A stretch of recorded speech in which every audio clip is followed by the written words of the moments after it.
আসসালামু আলাইকুম football fans, welcome to our channel. Copa আমেরিকার আগে ব্রাজিলের ম্যাচ আপডেটে আপনাদের স্বাগত জানাচ্ছি। কোপা আমেরিকা শুরু হতে কিন্তু আর খুব একটা বেশি দেরি নেই। তবে কোপা আমেরিকার আগে অন্যান্য সব দলগুলো নিজেদের ঝালাই করে নিতে একটি বা দুটি করে ম্যাচের আয়োজন করছে, যেখানে ব্রাজিল তার ব্যতিক্রম নয়। এই আসন্ন কোপা আমেরিকাকে সামনে রেখে নিজেদের প্রস্তুত করে নিতে ব্রাজিল দুটি প্রস্তুতি ম্যাচ খেলবে। সেলেসাওরা তাই প্রতিপক্ষ হিসেবে বেছে নিয়েছে মেক্সিকো এবং ইউএসএকে।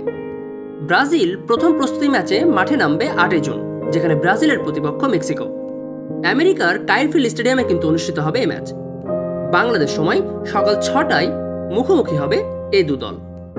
এরপর দ্বিতীয় ম্যাচে ব্রাজিল মাঠে নামবে 13 জুন। 13 জুনে ব্রাজিলের প্রতিপক্ষ ইউএসএ। আমেরিকার ক্যাম্পিং ওয়ার্ল্ড স্টেডিয়ামে কিন্তু অনুষ্ঠিত হবে এই ম্যাচ। বাংলাদেশ সময় সকাল 6টায় অনুষ্ঠিত হবে ব্রাজিল ভার্সেস ইউএসএর এই ম্যাচ।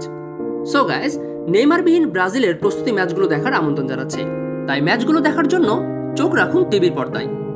তবে টিভিতে যদি আপনারা এই ম্যাচটা উপভোগ করতে না পারেন, আপনারা কিন্তু খুব সহজেই গুগল থেকে এই ম্যাচগুলোকে উপভোগ করতে পারবেন। জাস্ট গুগলে গিয়ে সার্চ করুন ইয়ালা টিভি লাইভ। সেখানে যে লিঙ্কগুলো রয়েছে সেই লিঙ্কগুলো থেকে কিন্তু আপনারা খুব সহজেই এই ম্যাচগুলোকে উপভোগ করতে পারবেন।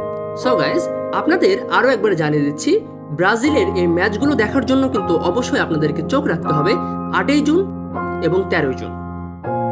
আপনাদের মতে নেইমারবিহীন ব্রাজিল কি পারবে এবারের কোপা আমেরিকায় শিরোপা পুনরুদ্ধার করতে, নাকি অন্য কোনো দল জিতবে এবারের কোপা আমেরিকা? জানিয়ে দেবেন কমেন্ট সেকশনে। ভিডিওটি ভালো লাগলে লাইক, কমেন্ট, শেয়ার করুন। চ্যানেলে আপনি নতুন হলে অবশ্যই আমাদের চ্যানেলটিকে সাবস্ক্রাইব করুন। ব্রাজিলের নেক্সট আপডেট সবার আগে পেতে আমাদের চ্যানেলের সাথেই থাকুন। ধন্যবাদ।